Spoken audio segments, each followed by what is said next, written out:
오늘 이 새벽 하나님께서 우리에게 주시는 말씀은 이사야 63장의 말씀입니다.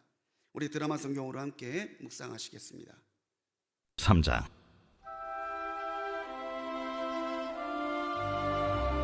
에돔에서 오는 이 누구며 붉은 옷을 입고 보스라에서 오는 이 누구냐? 그의 화려한 의복 큰 능력으로 걷는 이가 누구냐? 그는 나이니 공의를 말하는 이요 구원하는 능력을 가진 이니라. 어찌하여 내 의복이 붉으며 내 옷이 포도즙 틀을 밟는 자 같으냐? 만민 가운데 나와 함께한 자가 없이 내가 홀로 포도즙 틀을 밟았는데 내가 노함으로 말미암아 무리를 밟았고 부분함으로 말미암아 짓밟았으므로 그들의 선열이 내 옷에 튀어 내 의복을 다 더럽혔음이니 이는 내 원수 갚는 날이 내 마음에 있고 내가 구속할 해가 왔으나 내가 본즉 도와주는 자도 없고 붙들어주는 자도 없으므로 이상하게 여겨 내 팔이 나를 구원하며 내 분이 나를 붙들었음이라. 내가 노함으로 말미암아 만민을 밟았으며 내가 분함으로 말미암아 그들을 취하게 하고 그들의 선열이 땅에 쏟아지게 하였느니라. 내가 여호와께서 우리에게 베푸신 모든 자비와 그의 찬송을 말하며 그의 사랑을 따라 그의 많은 자비를 따라 이스라엘 집에 베푸신 큰 은총을 말하리라. 그가 말씀하시되 그들은 실로 나의 백성이요 거짓을 행하지 아니하는 자녀라 하시고 그들의 구원자가 되사 그들의 모든 환난에 동참하사 자기 앞에 사자로 하여금 그들을 구원하시며 그의 사랑과 그의 자비로 그들을 구원하시고 옛적 모든 날에 그들을 드시며 안으셨으나 그들이 반역하여 주의 성령을 근심하게 하였으므로 그가 돌이켜 그들의 대적이 되사 친히 그들을 치셨더니 백성이 옛적 모세의 때를 기억하여 이르되 백성과 양떼의 목자를 바다에서 올라오게 하신 이가 이제 어디 계시냐? 그들 가운데에 성령을 두신 이가 이제 어디 계시냐? 그의 영광의 팔이 모세의 오른손을 이끄시며 그의 이름을 영원하게 하려 하사 그들 앞에서 물을 갈라지게 하시고 그들을 깊음으로 인도하시되 광야에 있는 말같이 넘어지지 않게 하시니가 이제 어디 계시냐? 여호와의 영이 그들을 골짜기로 내려가는 가축같이 편히 쉬게 하셨도다. 주께서 이와 같이 주의 백성을 인도하사 이름을 영화롭게 하셨나이다 하였느니라. 주여, 하늘에서 굽어 살피시며 주의 거룩하고 영화로운 처소에서 보옵소서. 주의 열성과 주의 능하신 행동이 이제 어디 있나이까? 주께서 베푸시던 간곡한 자비와 사랑이 내게 그쳤나이다. 주는 우리 아버지시라. 아브라함은 우리를 모르고 이스라엘은 우리를 인정하지 아니할지라도 여호와여, 주는 우리의 아버지시라. 옛날부터 주의 이름을 우리의 구속자라 하셨거늘 여호와여, 어찌하여 우리로 주의 길에서 떠나게 하시며 우리의 마음을 완고하게 하사 주를 경외하지 않게 하시나이까? 원하건대 주의 종들 곧 주의 기업인 지파들을 위하사 돌아오시옵소서. 주의 거룩한 백성이 땅을 차지한 지 오래지 아니하여서 우리의 원수가 주의 성소를 유린하였사오니 우리는 주의 다스림을 받지 못하는 자 같으며 주의 이름으로 일컬음을 받지 못하는 자같이 되었나이다. 아멘. 할렐루야. 예, 우리 하나님의 크신 은혜와 사랑이 언제나 변함없이 주님의 은총을 기다리고 주님의 오심을 기다리는 우리 대강절을 지나고 있는 모든 성도님들과 함께 하시기를 주님의 이름으로 간절히 축원합니다. 우리 오늘 이사야 63장의 말씀을 함께 묵상했는데요, 우리 하나님은 자녀를 구별하시는 하나님이신 줄 믿습니다. 어떤 부류를 나눌 때 방법은 구별과 차별이 있어요. 차별은 단점을 가지고 나누는 거죠. 인종, 피부색, 재산, 그 사람이 얼마나 배웠나, 어떤 위치에 있나, 못한 사람을 무시하고 못한 사람을 이렇게 함부로 하는 것, 이런 게 차별이에요. 근데 로마서 3장 22절 말씀에서는 의로우신 하나님은 차별하지 않으신다라고 말합니다. 그러니까 우리 하나님은 차별하시는 하나님이 아니라는 거예요. 근데 우리 하나님은 구별하시는 분이시죠. 구별은 다른 것, 더 잘하는 것, 장점을 가지고 높이 사는 게 구별입니다. 하나님께서 천하 만민 모두를 사랑으로 대하시지만 그렇다고 해서 무조건 똑같이 사랑하시는 분은 아니시라는 거죠. 그 안에서 하나님의 사람으로 하나님의 자녀로 구별된 이에게는 하나님이 일반적으로 주시는 사랑과 은혜보다 다른 더 특별한 은혜와 사랑을 베풀어 주십니다. 왜 하나님은 이렇게 구별하실까요? 하나님이 구별하실 때에 보는 기준은 단 하나입니다. 믿음입니다. 오직 그리스도 예수를 믿음으로 하나님의 뜻 가운데 살아가기를 원하는 그 사람은 그 믿음 하나를 보시고 구별해 주시는 거예요. 오늘 63장에서 하나님은 에돔에게는 징계를, 자녀 이스라엘에게는 긍휼과 회복의 은혜를 약속하고 있으십니다. 이게 구별이라는 거죠. 이사야는 이 사랑을 7절에서 자비와 은총이라는 말로 표현합니다. 자비와 은총. 또 오늘 7절의 말씀, 베푸신 큰 은총을 내가 말하리라. 이 말씀을 제목 삼아서 구별하심으로 자녀에게 은혜와 은총과 자비를 더하시는 하나님의 역사에 대해서 우리 이 시간 묵상하고 더 사모하는 시간이 되기를 간절히 축원합니다.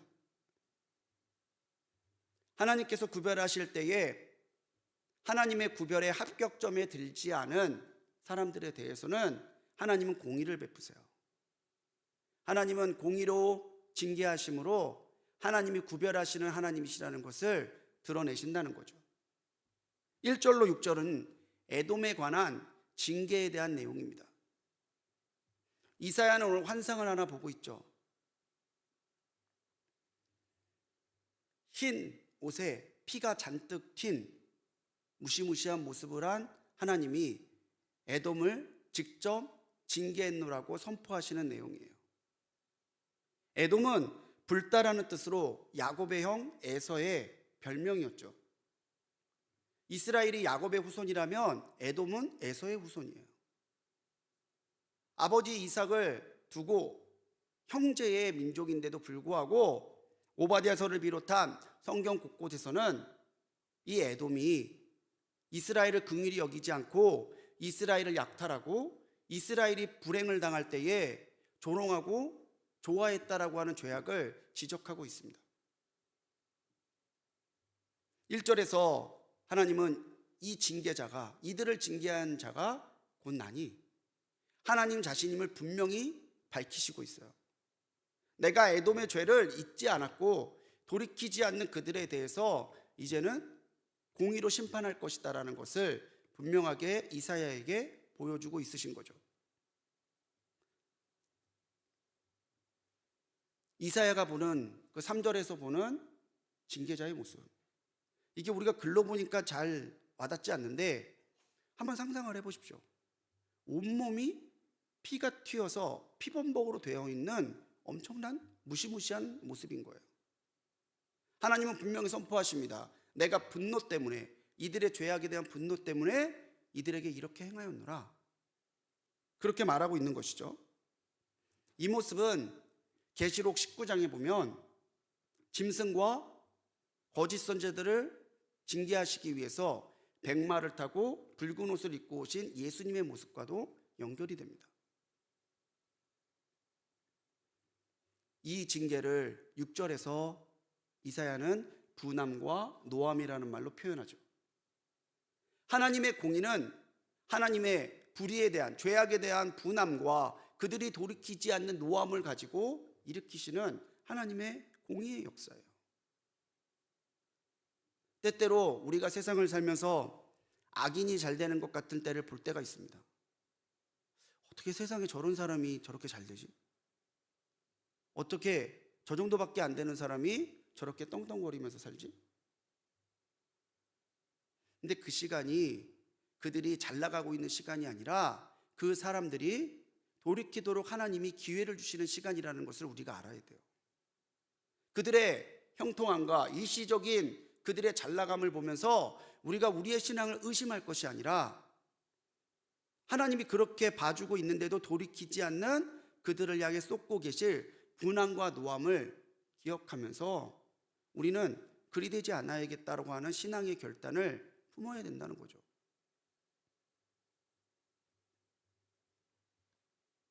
이스라엘에게도 하나님은 징계를 하셨어요. 그들이 우상 숭배에 빠지고 돌이키지 않았기 때문에 징계하셨다라는 거죠.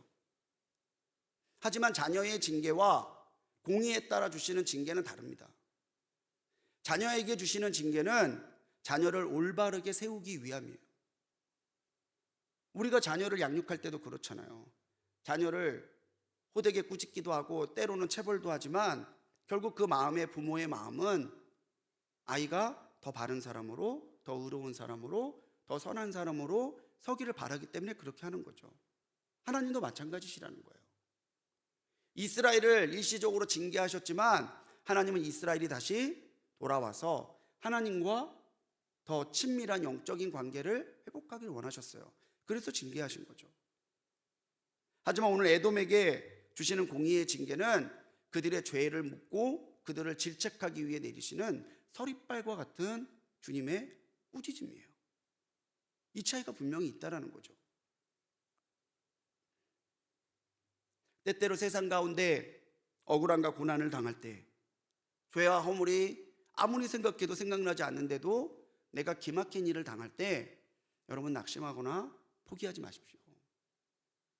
우리를 구별하시고 우리를 자녀로 사랑하시는 하나님은 그 시간에도 우리가 하나님을 믿기를 원하세요.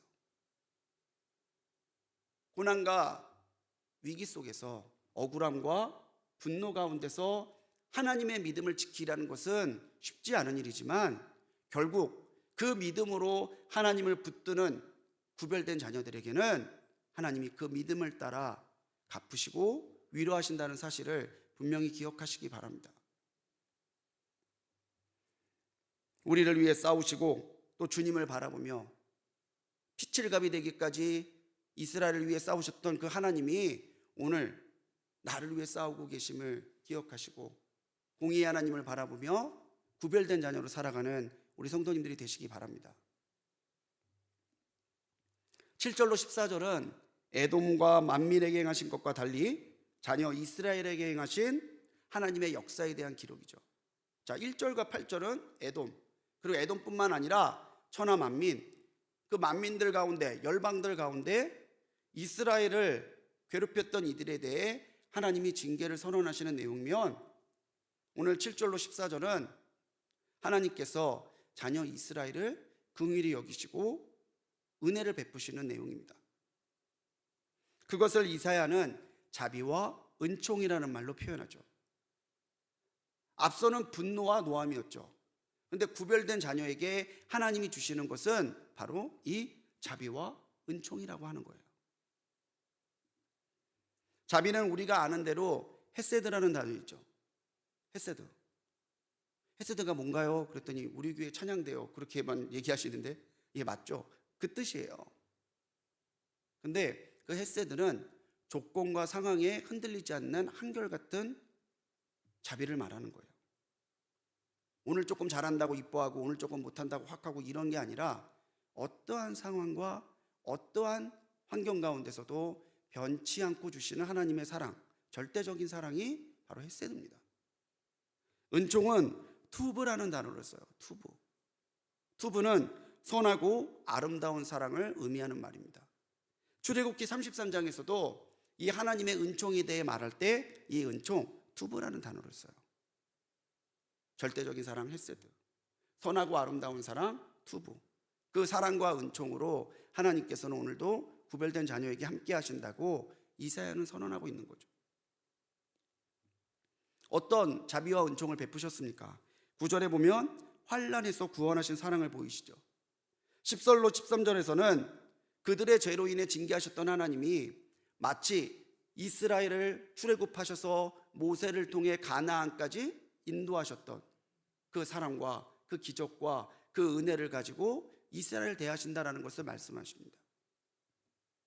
14절에서는요, 성령을 근심하게 했던 그들이 다시 하나님께 돌아온다면 하나님은 주의 영을 부으시고 또 영화롭게 하실 것이다라는 사실을 분명히 선포하고 있어요. 구원과 회복, 기름 부음과 영화롭게 하심. 이 모든 것이 하나님께서 우리 구별된 자녀들에게 주시는 바로 자비와 은총이라고 하는 거죠. 이것이 바로 헤세드와 투부입니다. 겉보기에는 같지만 하나님의 시선은 달라요.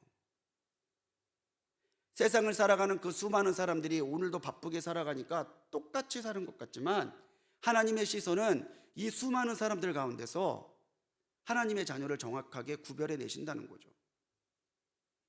가끔 저희 교회 학교에서 발표회 할 때 저는 이게 부모님들의 반응이 참 재밌어요. 뒤에서 핸드폰 하시고 있다가 이러고 있다가 오늘 박수 치다가 그러다 자기 자녀 나오면은 눈이 반짝반짝해지셔서 핸드폰 카메라 들고 앞으로 다 모여요. 앞에 몇 명이 나오든은 중요하지 않습니다. 20명이든 30명이 있으든 거기에서 기가 막히게 자기 아들 딸 찾아가지고 핸드폰으로 사진으로 찍느라 정신이 없어요. 저희들 보기엔 똑같은 7살 애들이지만 부모가 보기에 내 자녀는 다르잖아요. 세계에 70억이 넘는 인구가 산다지만 그 70억 가운데서도 하나님은 분명하게 하나님의 자녀를 구별해 내신다는 거죠. 우리가 이런 하나님의 구별받은 자녀임을 감사하며 살아가십시오. 얼마나 감사한 얘기예요. 우리가 과연 구별받기에 합당한 사람들입니까? 하나님 보시기에 야 너는 진짜 내 자녀구나라고 손색이 없을 만큼 우리의 말과 행함과 생각이 하나님 보시기에 부끄러움이 없나요? 그럼에도 불구하고 하나님이 자녀로 받아들여 주시는 것, 이게 값없이 주시는 사랑, 은혜잖아요. 17세기의 설교자이자 조나단 에드워즈에게도 큰 영향을 미쳤던 존 프라벨이라는 설교자가 있습니다. 이 존 프라벨이 뭐라고 설교했냐면 하나님이 당신을 택하신 것은 당신의 위로움 때문이 아니라 그 사랑 때문이다. 그러니 당신이 불의하다고 해서 버리시지 않는다. 다만 하나님은 당신에게 믿음이 있는가를 보신다 라고 얘기했어요. 우리가 의로워서 하나님 앞에 자녀로 택함받은 게 아니잖아요. 그렇다면 우리의 허물에도 우리의 연약함에도 하나님은 우리를 버리시지 않습니다. 나같이 못 배운 사람도, 나같이 가난한 사람도, 나같이 어려운 사람도, 나같이 사회 주류에서 주목받지 못하는 사람이라 할지라도 하나님이 보시는 한 가지의 기준, 네가 나를 믿느냐. 그 가운데서 죄와 허물 가운데 속히 하나님을 기억하고 회개함으로 나오느냐. 그런 상황에서조차 나를 변함없이 사랑하고 의지하느냐. 이 믿음이 있다면 하나님은 기꺼이 그 사람을 하나님의 자녀로 구분하시고 헤세드와 투부, 자비와 은총으로 대해주신다는 거예요. 사랑하는 우리 성도님들, 오늘 내게 하나님의 자비와 은총이 있음을 확신하며 살아가십시오. 하나님이 나를 자비롭게 여기셔. 하나님이 내게 은총을 주셔. 한번 따라해 보실까요? 가슴에 손을 얹고 하나님 아버지, 나를 기억하소서. 이 기도면 충분해요. 하나님 아버지, 나를 기억하소서. 내게 주신 은혜를 기억하시고 하나님이 주시는 자비와 은총을 따라 구별하시는 자녀로서 오늘을 살아가는 우리 성도님들 되시기 바랍니다. 15절로 19절은요, 이사야가 하나님의 자비와 은총에 기대어 이스라엘을 위하여 중보하며 기도하는 내용이에요. 이사야는 15절에서 주의 능하신 열성과 주의 능하신 행동이 어디에 있느냐고 탄식합니다. 우리 하나님이 모세를 이끌어내서 여기까지 이르실 때까지 우리를 그렇게 열심으로 돌보셨는데, 우리에게 놀라운 그 능하신 행동들을 보이셨는데 오늘 주님의 열심과 주님의 능하신 행동이 어디 있습니까? 탄식하는 거죠. 그 열심과 그 능하신 행동을 체험하고도 하나님을 온전히 믿지 못한 이스라엘을, 하나님을 기쁘시게 하는 모습으로 살지 못한 이스라엘의 죄를 탄식하는 거예요. 그러나 16절에서 이사야는 말하죠. 주는 우리의 아버지시라. 우리 방금 고백한 대로 하나님은 우리의 아버지시라고 고백하죠. 아버지 되신 하나님께서 자녀인 이스라엘을 긍휼히 여기시고 다시 그 자비와 은총으로 회복시켜 달라고 중보하며 기도하고 있습니다. 주의 기업인 이스라엘이 다시 약속의 땅으로 돌아오게 하시고, 또 원수에게 유린된 성소와 주님이 버리신 것 같은 이스라엘이 다시 하나님의 은혜로 회복되기를 간절히 기도하고 있는 거예요. 우리가 하나 기억해야 될 건요, 이사야는 예언서예요. 이사야는 아마 히스기야 왕 때에 활동했을 것으로 추정되는 선지자입니다. 그렇죠. 오늘 이사야가 환상으로 보고 있는 이 내용들이 앞으로 이루어질 내용이 지금 당장의 내용이 아니에요. 그런데도 하나님께서는 이사야 선지자에게 계시를 통해서 내가 이렇게 할 것이다라는 것을 보여주고 계신 거죠. 근데 이스라엘이 이렇게 될 것이다라는 그 이야기를 듣고 이사야는 보고만 있고 듣고만 있고 판단만 하고 있었던 게 아니라는 거예요. 주님, 그래도 주님의 자녀 이스라엘 아닙니까? 하나님의 애굽에서 끌어내셔서 여기 이 땅까지 인도하신 당신의 백성 아닙니까? 그러니 하나님 긍휼히 여겨달라고 중보하며 기도하는 거예요. 이스라엘이 다시 바벨론으로 돌아오게 된 것은 그들이 진실로 회개했고 하나님이 긍휼하심으로 용서하셨기 때문이지만, 그보다 앞서 이스라엘의 회복을 위해서 중보하며 기도하고 있었던 이 기도가 있었음을 우리는 알 수 있다는 거죠. 예레미야 선지자도 마찬가지 아닙니까? 예루살렘이 멸망하는 그 소용돌이 속에서 있었어요. 멸망되는 그 참혹한 모습을 다 봤죠. 그런데도 예레미야는 하나님께서 다시 이 예루살렘을 회복시켜 주실 것이다라는 것을 기도하면서 70년이 차면 내가 다시 회복시킬 것이라고 하는 그 하나님의 약속을 받아내잖아요. 세상에서 제일 불쌍한 사람이 누군 것 같으세요? 돈 없는 사람? 백 없는 사람? 저는 세상에서 제일 불쌍한 사람이 기도해 주는 사람이 없는 사람 같아요. 내가 누군가를 위해 기도해 주고 누군가가 나를 위해 기도해 준다면 거기에 하나님이 하나 되게 하시는 역사가 있지 않겠습니까? 때때로 하루를 살아가다 보면 하나님이 떠오르게 하는 사람들이 있어요. 내가 왜 갑자기 이 권사님이 생각나지? 이 집사님이 생각나지? 왜 갑자기 우리 목사님이 이렇게 생각나지? 그 하나님이 기도하시라고 주는 사인이에요. 잠시라도 그때 한 문장이라도 기도하세요. 하나님, 우리 목사님 붙들어 주십시오. 우리 권사님 주님께서 긍휼히 여겨주십시오. 그리고 기도만 하세요. 꼭 전화하지 말고. 내가 오늘 기도하다 당신 생각이 났어. 뭔 일이야? 얘기해봐. 사실대로 말해봐. 안 그래도 돼요. 기도만으로 하나님은 다 들으시잖아요. 하나님은 기도에 응답하심으로 구별하시는 사랑을 보이시는 하나님이신 줄 믿으시기 바랍니다. 우리를 긍휼히 여기시고 우리를 회복하기 원하시는 아버지, 그 하나님은 우리가 기도하기 원하세요. 기도로 하나님의 뜻을 묻기를 원하시고 기도로 하나님의 역사를 체험하기를 하나님은 원하신다는 거죠. 우리의 기도가 무의미한 메아리가 아니라 하나님께 응답될 때에 하나님은 이 사람이야말로 내가 구별된 하나님의 자녀라는 사실을 분명하게 보이신다는 거예요. 똑같이 살아가는 것 같은데 저 사람은 기도하면 하나님이 역사하신대. 그럼 누가 그 사람이 하나님의 자녀가 아니라고 부인할 수 있겠습니까? 낙심하지 말고 중단하지 말고 기도함으로 하나님 앞에 나가시는 오늘 하루가 되시기 바랍니다. 내게 감동 주실 때 미루거나 지나치지 말고 그 자리에서 짧게라도 하나님 앞에 기도하는 하루가 되시기 바랍니다.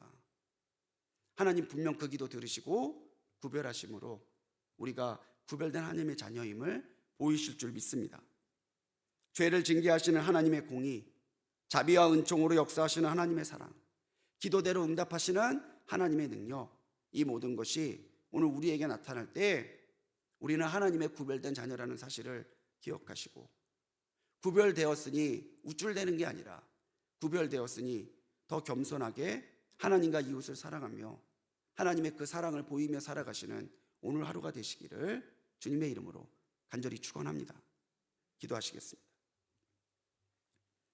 우리를 구별하신 하나님, 우리의 연약함과 허물에도 불구하고 하나님의 자녀로 구별해 주신 그 은혜를 찬송합니다. 주님, 주님의 공의와 징계를 보며 우리가 하나님의 살아계심과 하나님의 역사를 기억하게 하옵소서.